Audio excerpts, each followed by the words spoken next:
Greetings, Internet people. You're tuned into the Keep It Real RN channel. My name is Craig, and I'll be your host. Now today, we're going to do a tutorial. ABG interpretation made easy. Now this tutorial is aimed at nursing students and newer nurses who are looking for some extra help interpreting arterial blood gases.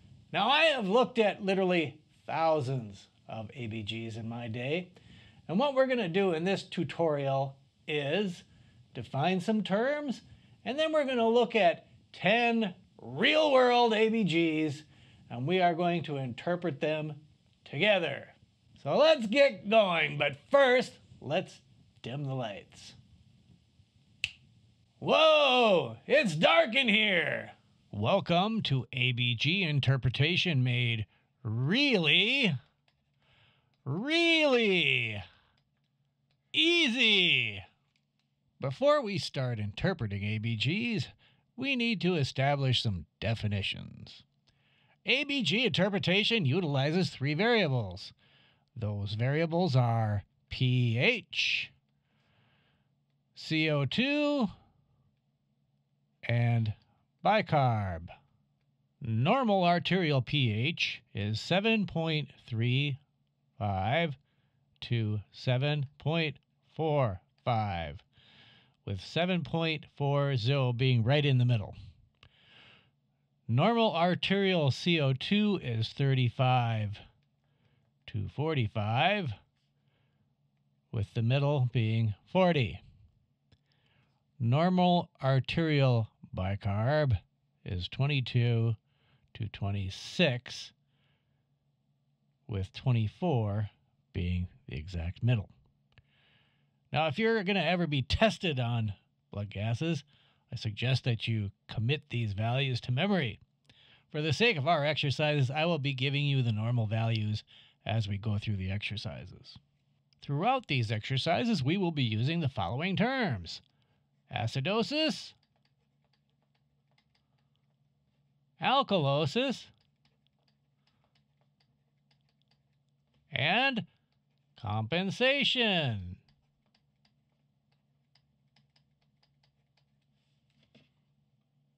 Acidosis comes in 2 basic flavors: respiratory and metabolic.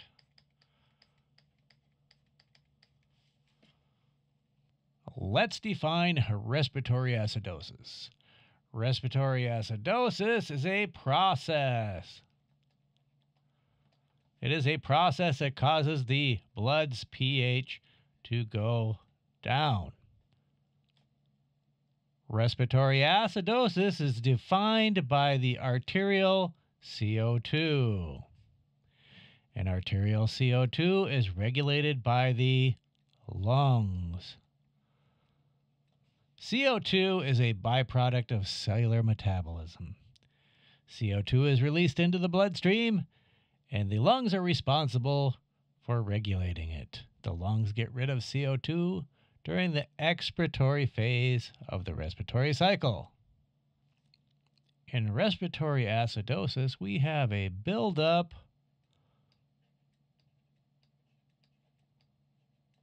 of CO2. CO2 and pH have an inverse relationship. That means that they move in opposite directions.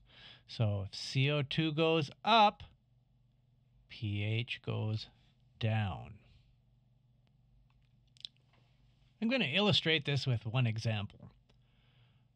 Here we have a perfectly normal pH with all of the values smack dab in the middle of the normal range.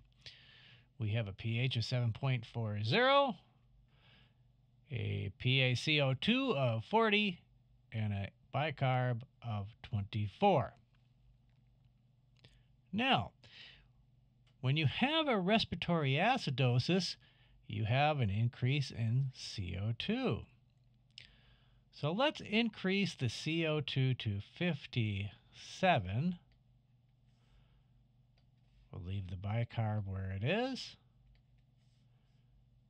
and we'll see what happens to the pH. Now, a CO2 of 57 gives you a pH of 7.28. So as you can see, the CO2 went up and the pH went down. And this, my friends, is a respiratory acidosis. This is a pure respiratory acidosis. Respiratory acidosis comes in two flavors: acute and chronic. Here is the example from our previous exercise, which is an example of acute respiratory acidosis. Let's review our normals for a minute. Normal CO2 is 35 to 45, with 40 being smack dab in the middle. In our example of acute respiratory acidosis, we have an elevated CO2. Normal pH is 7.35 to 7.45, with 7.40 being right in the middle. And in our example of acute respiratory acidosis, our pH is down. Normal bicarb is 22 to 26. Make that better, 6. With 24 being smack dab in the middle. And we see that our bicarb in this example is smack dab in the middle, normal. So in acute respiratory acidosis, we have an elevated CO2 and the pH is down. pH and CO2 have an inverse relationship, meaning when CO2 goes up, pH goes down. Now I'm going to take our example of acute respiratory acidosis and make it chronic respiratory acidosis and compare and contrast the two. So in comparing acute respiratory acidosis with chronic respiratory acidosis, in our example of chronic respiratory acidosis, we have a CO2 that is exactly the same as it was in our first example. Our CO2 is up, greater than 45. So we have a respiratory acidosis. Let's look at our pH. In our example of acute respiratory acidosis with a CO2 of 57, our pH was 7.28. In this example, it's 7.35, which is kind of on the low end of normal, so we'll call that slightly down. It is less than 7.40, which is the midpoint, but it is still technically within normal limits. What has changed in our example of acute versus chronic respiratory acidosis is that in our chronic respiratory acidosis, our bicarb has increased to 34 versus 24 in the example of acute respiratory acidosis. You can see that 34 is well beyond the midpoint of 24 and outside the normal limits of bicarb. This, my friends, is where the term compensation comes in.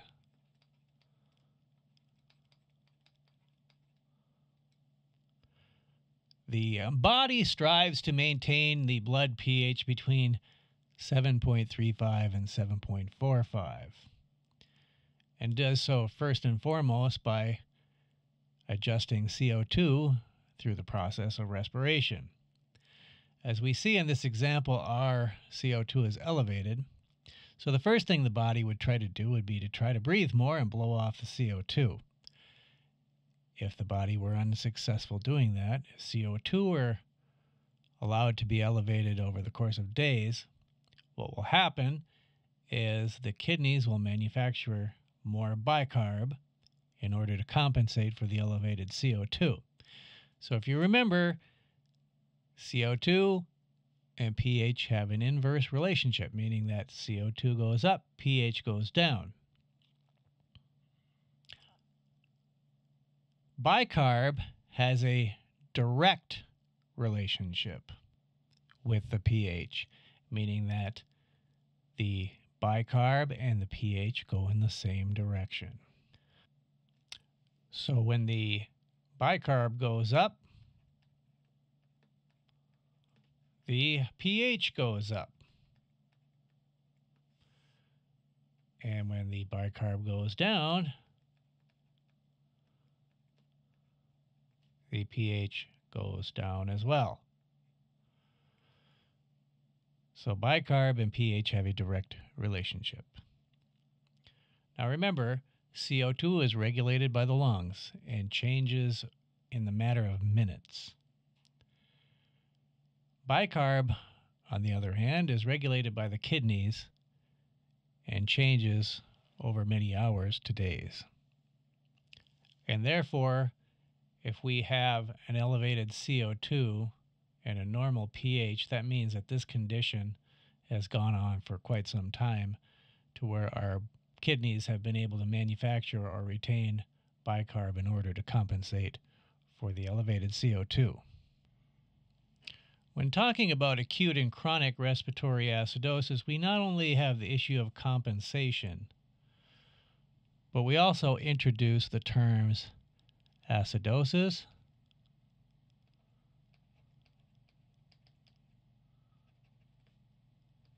and acidemia.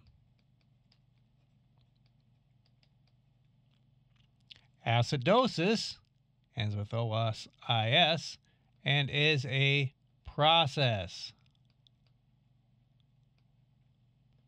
Acidemia ends with EMIA is a state of being. Acidosis refers to the CO2. Acidemia refers to the pH. So the acidosis we have going is the elevated CO2 in both examples. In the example of acute respiratory acidosis, we have a pH that is below normal limits or in the acidotic range. We also have an acidemia. In our example of chronic respiratory acidosis, we have an acidosis by definition because the CO2 is above normal limits.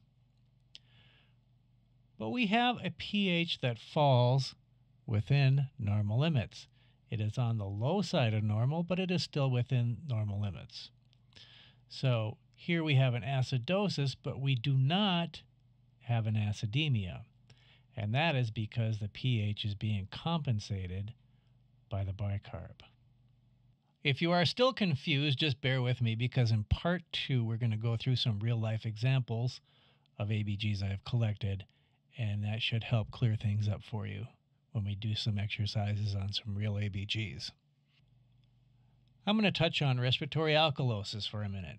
First, let's look at a normal ABG. Here is an example of a perfectly normal ABG. Let's review our normals one more time. Normal CO2 is 35 to 45, with 40 being in the middle. Normal pH is 7.35 to 7.45, with 7.40 being in the middle. Bicarb is 22 to 26, with 24 being in the middle. Now, if you're ever going to get tested on ABGs, I really suggest that you just commit the normals to memory. And I think once we go through the examples in the second part of the exercise here, that the normals will start to become ingrained in your permanent memory. Let's look at an example of respiratory alkalosis. On the right is an example of respiratory alkalosis. First, let's look at the CO2 because that's what defines respiratory. We see that our CO2 is 28, which falls outside the low end of normal. And so our CO2 is down. And remember, CO2 and pH have an inverse relationship, meaning that they move in opposite directions. So if our CO2 goes down, what do we expect the pH to do? The pH goes up. And the pH is falling outside the high end of normal at 7.53. So in this example, we have an alkalosis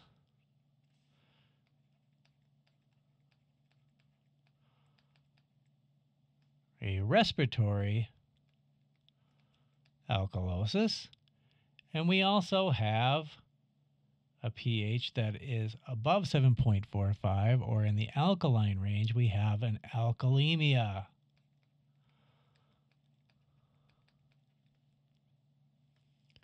When we look at our bicarb is smack dab in the middle of normal, unchanged. So it has not moved to compensate for the CO2 at all. So we have a pure respiratory alkalosis here. Let's look at an example of a chronic respiratory alkalosis. The example on the left is the one we just looked at, and that is an example of acute respiratory alkalosis. The example on the right is an example of chronic or compensated respiratory alkalosis. So let's compare and contrast the two and identify the characteristics that define acute versus chronic. I like to be systematic when analyzing my ABGs, and I start out looking at the CO2. Let's review our normals again first. Normal CO2 is 35 to 45 with a midpoint of 40. In our previous example, our CO2 is 28, which is below the midpoint of normal, so it's down, and it's also down below the low limits of normal. So by definition, since it sits outside the low limits of normal, we have a respiratory alkalosis. Then I look at the pH and see what direction it's going in relationship to the CO2. Let's review our normals. Normal pH is 7.35 to 7.45 with a midpoint of 7.40. Our pH of 7.53 is above our midpoint of 7.40, so it is up. It is also outside the high end of normal of 7.45, so it is like way up. As you can see, our CO2 is down, our pH is up. They're moving in opposite directions. So the CO2, or the respiratory component, is the primary disorder here. Next, I like to look at bicarb. Remember, normal bicarb is 22 to 26 with a midpoint of 24. And our bicarb in our previous example is 24, which is smack dab right in the middle, normal. So the bicarb is really not a factor in this ABG at all. So this is a pure respiratory alkalosis. Let's look at our second example. Being systematic, I'm going to look at the CO2 first again. In our second example, our CO2 is 28, just like it was in the first example. And 28 is below our midpoint of 40 and falls outside the low end of normal at 35. So we have exactly the same CO2 in both examples. CO2 is down outside the low limits of normal, by definition, is a respiratory alkalosis. The next thing I want to look at is the pH. Our pH in our second example is 7.45, which is right at the high end of normal. However, it is moving up from the midpoint of 7.40, even though it is constrained within normal. So our pH in our second example, slightly up, but within normal limits. So how does this happen? How do we have two blood gases that have exactly the same CO2, but have different pHs? How is the pH in the second example brought within normal limits, whereas the pH in the acute respiratory alkalosis on the left is outside the high end of normal? This happens through compensation. Something is happening that is pulling our pH back within normal limits. So let's look at our bicarb. Our bicarb in our second example is 20. If we look back at our normals, normal bicarb is 22 to 26 with a midpoint of 24. Our bicarb falls below the midpoint of 24 and is actually outside the low end of normal of 22. In our previous example, our bicarb was 24, which is smack dab in the middle, giving us a normal bicarb. So in our second example, our bicarb has changed. Our bicarb has gone down. And what that does is it creates a force that tries to bring our pH back to 7.40. This is an example of a chronic respiratory alkalosis, or we would call it a compensated respiratory alkalosis. We have two more concepts to go, and those are metabolic acidosis and metabolic alkalosis. Let's look at an example of metabolic acidosis. The example on the left is a normal ABG, and we're going to compare and contrast that to the ABG on the right. Being systematic again, I'm going to look at the CO2 first. Normal CO2 is 35 to 45 with a midpoint of 40. And in our normal ABG, our CO2 is 40, smack dab in the middle, normal.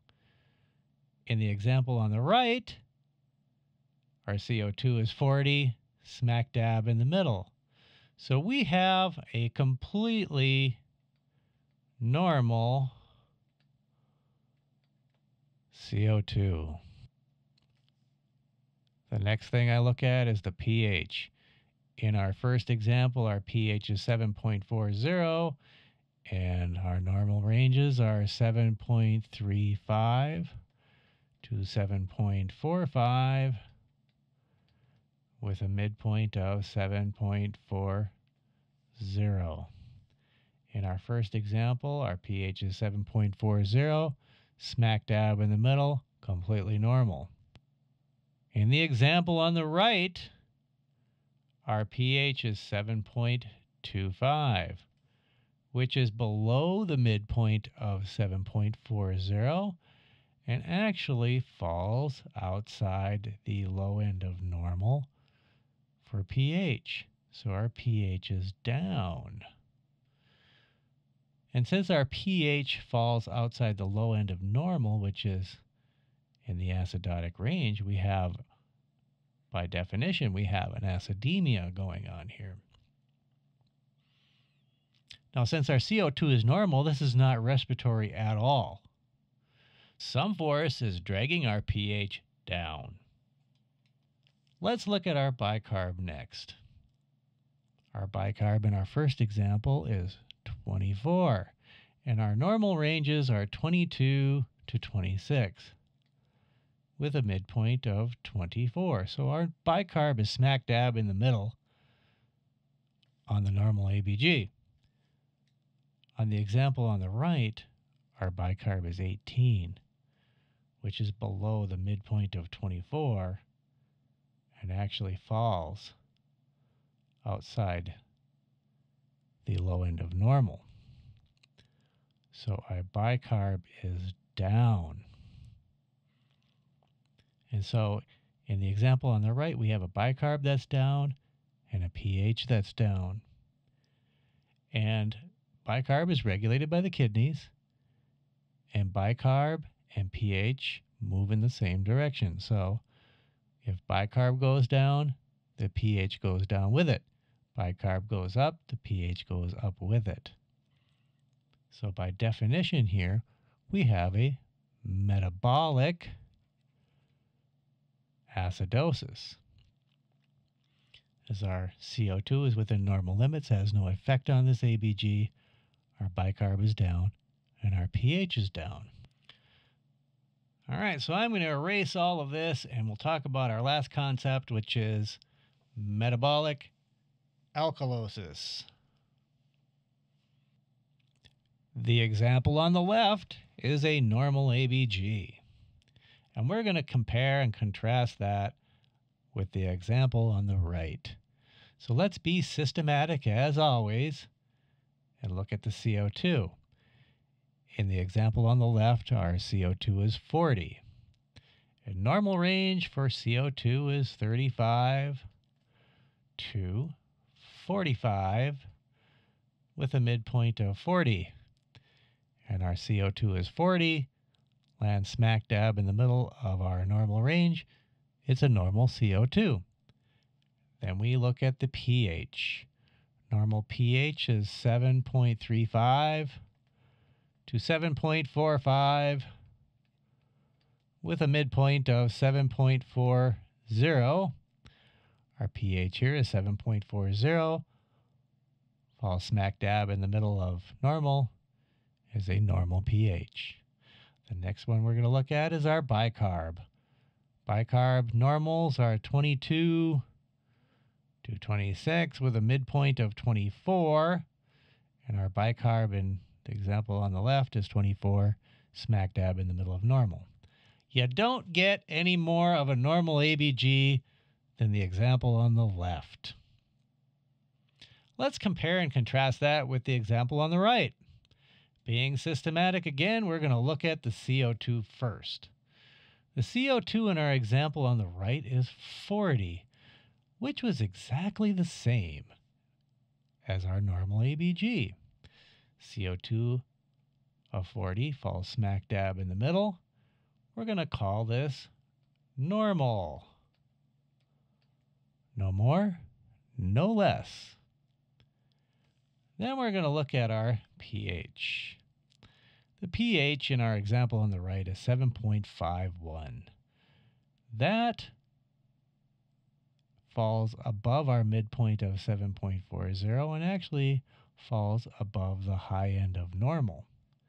So the pH is up and actually in the alkalotic range. So we have an alkalemia going here because our pH is actually in the alkalotic range.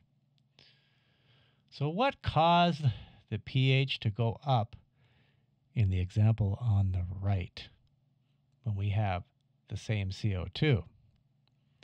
Well, in the example on the right, we have to look at our bicarb.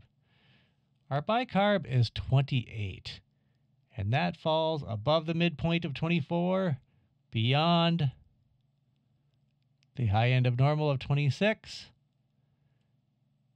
and that is a metabolic alkalosis. Not unlike the metabolic acidosis, where the bicarb falls on the low side. So in this example, our pH is up and our bicarb is up as well. So pH and bicarb move in the same direction. With our CO2 being unchanged compared to our normal ABG, here we have a pure metabolic alkalosis. Let's just do a quick review before we move on to the exercises. CO2 equals respiratory. and is regulated by the lungs. Bicarb is metabolic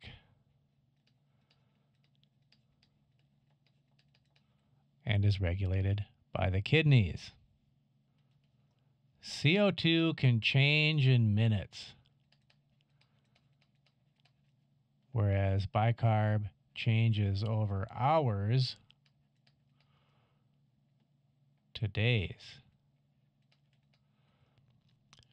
The body strives to maintain a pH of 7.40 and does so by a balancing act between CO2 and bicarb.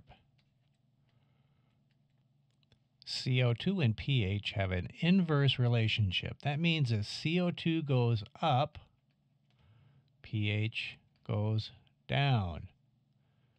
And if CO2 goes down, pH goes up. Bicarb and pH have a direct relationship. That means that if bicarb goes up, our pH also goes up. If our bicarb goes down, the pH wants to go down as well. The long and short of all of this is that the respiratory system and the metabolic system compensate for each other in order to try to maintain the pH 7.40. One quick shortcut you can always remember is if the CO2 and pH move in the same direction, the process is metabolic. And examples of that would be if your CO2 was up and your pH was up, or if your CO2 was down and the pH were down. Because remember, CO2 and pH have an inverse relationship, so they move in opposite directions. So if they happen to be moving in the same direction, the process is a metabolic process. If you've made it this far, I invite you to join me for ABG Interpretation Made Really, Really Easy Part 2, where we do some exercises and interpret some ABGs from real life. I'll leave a link to Part 2 in the video description, or you could try just clicking anywhere on the video screen and hopefully it will take you to Part 2.